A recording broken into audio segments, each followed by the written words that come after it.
با عرض سلام و درود، ادب و احترام به همه شما بینندگان ارجمند برنامه‌های یوتیوب کانال سیفی خرد. برنامه نوبتی ما است با استاد جناب الدین اشرف که امروز می‌خواهیم پیرامون چند سوال پیشنهاد نموده تماشابینان با استاد صحبت داشته باشیم. استاد شما را بسیار خوش آمدید میگویم و نخست سوال یکی از بینندگان ما ارائه کردند که چگونه می شود که یک درسی شما را طریق آنلاین پیشکشی بیننده گردانیم؟ آیا امکان دارد که این گونه کار را عملی کنیم برای بیننده عزیز؟ البته چرا نه، امکانیت هست. ما وقتی که شنونده های نو میگویم به درسایمان، این چیز مقرری است که بعضی شبهه دارد که همین معلم یگان چیز رو میداند یا نمیداند. ما جای درست آمدیم یا جای نادرست، جای بهتر یافتن میشود یا نه.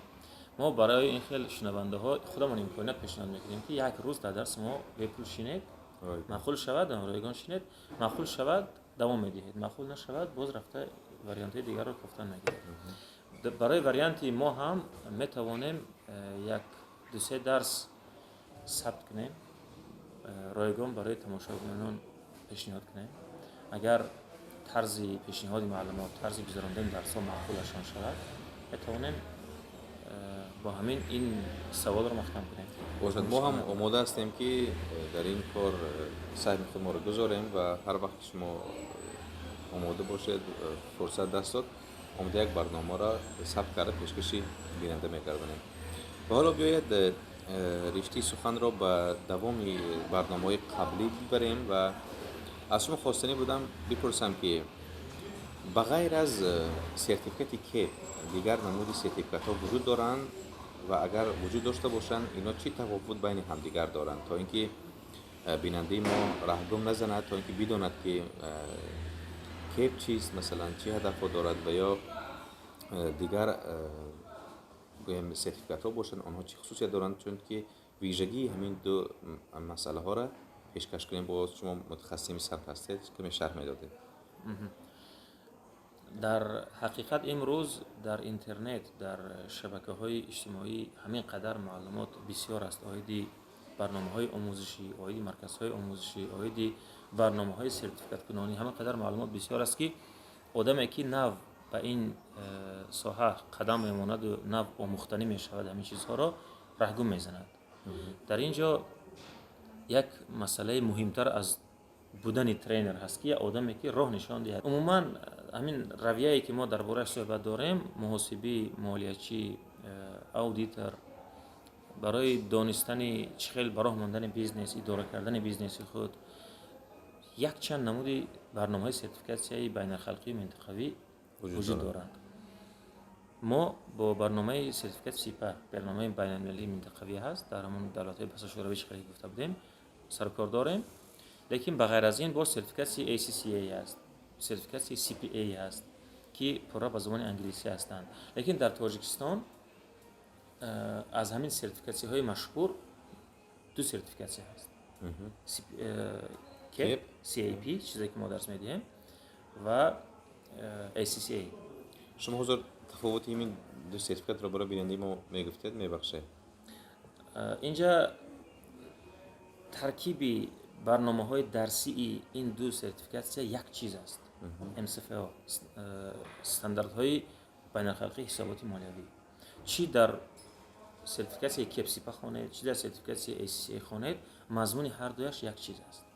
فقط فرقیت اساسیش در چی است که کیپ سیپا این برنامه منطقوی است، بین المللی در تمام جهان نیست و به زبان روسی است. برای شنونده های بسیارتر تاجیکستان گویم دسترس‌تر است و نرخش هم نسبتاً ارزان‌تر و دسترس است از جهت مالیوی.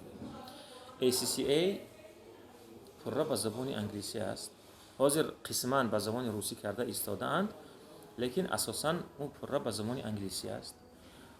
او برنامه بین المللی است، یعنی اون نفرانی که زبان انگلیسی کسبی عالی دارند و میخواهند در اروپا، در دولت‌های غرب، در امریکا و کانادا و دیگر دولت‌های پیشرفته زندگی و کار فعالیت کنند، می ارزد که خراجات زیادتر کنند و برای آنکه ارزشی هم آموزش، هم گرفتن سرتیفیکات، هم حمایت کردن اون سرتیفیکات که دائم عمل کننده ایستاد، اون خراجات بسیار طلب میکند. ممکن که با کمش 3-4 برابر از سرتیفیکات کپسیپا خراجات زیادتر دارد. اون نفرانی که این خیلی نقشه ها دارن که در خارج زندگی و کاری فعالیت کنند، اروپا و دولت‌های غرب گفتیم، می ارزد که سرتیفیکات ACCA خوانند. سرتیفیکات ACCA خوانند. بسیار شاگردان ما هستند که انگلیسی خوب ندارند، لیکن هم خیلی نقشه ها دارند. اومده در نزد ما با زبان روسی میخوانند برای سرتیفیکاتی که گرفتن و یک باره هم اگزمین ها هم امتحان ها برای سرتیفیکاتی که میسپارند، هم امتحان ها برای سرتیفیکات ACCA میسپارند. امروز در تاجیکستان یک چند مرکزهای تعلیمی هستند که سرتیفیکات ACCA درس میدهند.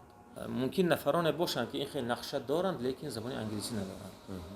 ما عادتاً برای چنین شنونده ها مصلحت میدیم که شما در دوام 2-3 سالی که زبان انگلیسی اتان را صیقل میدهید و تکمیل میدهید، میتوانید سرتیفیکات کپسیپا را خواندن گیرید.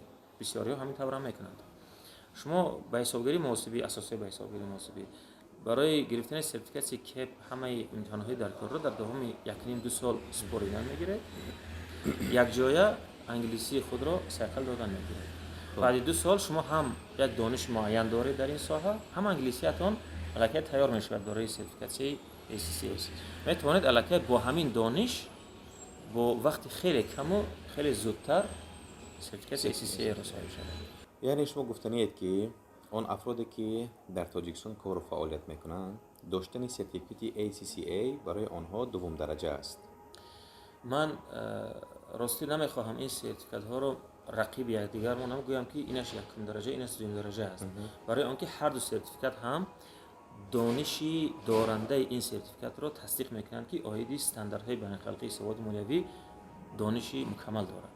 این سرتیفیکات هم کار دهنده ها یا لایحه های بین‌المللی هستند که میبیایند و با متخصص ها کار میکنند. وقتی که کارگر را دعوت میکنند، اونها هم سرتیفیکات کپ را هم سرتیفیکات ACCA را یک مضمون قبول میکنند که همین کادر، همین کارمند همین دانش را دارد.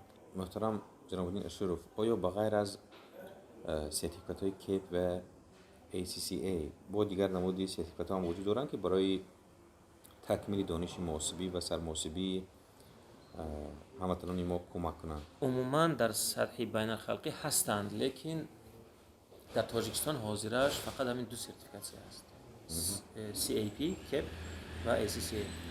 عموما در سطح بین‌المللی هستند با سرتیفیکات که مثال CPA هست، اون هم همین رویه هست. باز یک فرقیت مهم دیگرش همین است که برای سرتیفیکات کپ ما 4 امتحان میسپاریم، برای سطح دوم باز 4 امتحان دیگه میسپاریم، همگی 8 امتحان است. برای سرتیفیکات ACCA را گرفتن همگی 14 اگزمین میسپارن. این هم وقت بسیار طلب میکند، هم مبلغ بسیار طلب میکند. و همین خیلی سرتیفیکات بین‌المللی دیگر هم هست که CPA نام دارد، اون هم از 14 امتحان عبارت است، لیکن در تاجیکستان حالا اون سرتیفیکات وجود ندارد. بعد دیگر برنامه‌های سرتیفیکات کنونی هستند که آنها محدود هستند، برای یک کاتگوری کارمندان یک ساحه هستند. این سرتیفیکات کپسیپا و ACCA اینها برای متخصصان یک چند ساحه میتوانند استفاده کنند، هم اداره کننده، هم صاحب بیزنس، هم محاسب، هم کارمندان مقامات انداز، هم اودیتوران و غیره. ما در برنامه قبلی گفتیم که برای آموزش، برای صاحب شدن به سرتیفیکات کپ از 6 ماه تا 1.5 سال تا 2 سال دوام می‌یابد در سال. برای آموختن و صاحب شدن به سرتیفیکات ACCA چند قدر وقت لازم است؟ این هم از خودی همون داوطلبان وابستگی دارد که تا چقدر امکانیت ذهنی و مالیوی و وقت دارند. لیکن از تجربه خودم با همون شاگردان و با همون شناسانی که همین سرتیفیکات را در تاجیکستان صاحب شدند، از اون که میدونم از همون آماری وجود داشته، از 3-4 تا 5-6 سال بچه‌ها صرف کردن برای این سرتیفیکات رو گرفتن. یعنی خیلی وقت طولانی لازم است تا اینکه تا اینکه صاحب سرتیفیکات شوند.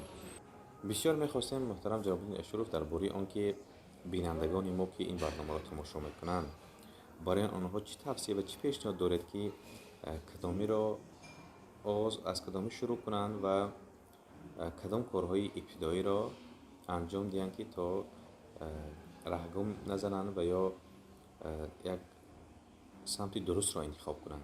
برای بیننده ما چی پیشنهاد داشته؟ البته همه نقشه های خود را دارد، همه شرط و شرایط خود را دارد. برای همین مصلحت من چی است؟ اگر شما خارجه رفته کار کردنی باشید، اگر شما انگلیسیتان در سطح کسبی و عالی باشد، البته می ارزد که خراجات زیادتر کنید و سرتیفیکاسیون ACCA را گیرید.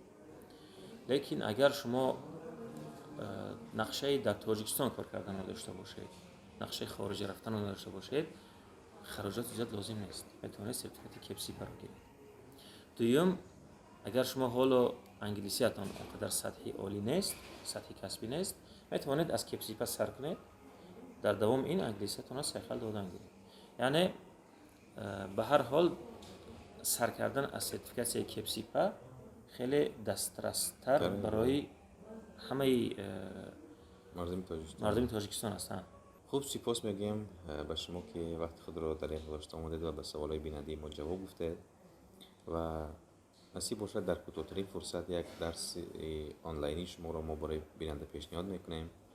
در همینجا بینندگان ارجمند، برنامه ما با استاد جناب الدین اشرف به پایان میرسد و شما میتوانید همه آن سوال و درخواستهای خودتان را در کامنت نویسید و ما در برنامه‌های آینده حتما با استاد جناب الدین اشرف پیرامون سوالهای شما صحبت خواهیم کرد. با امید موافقت شما، شاد باشید.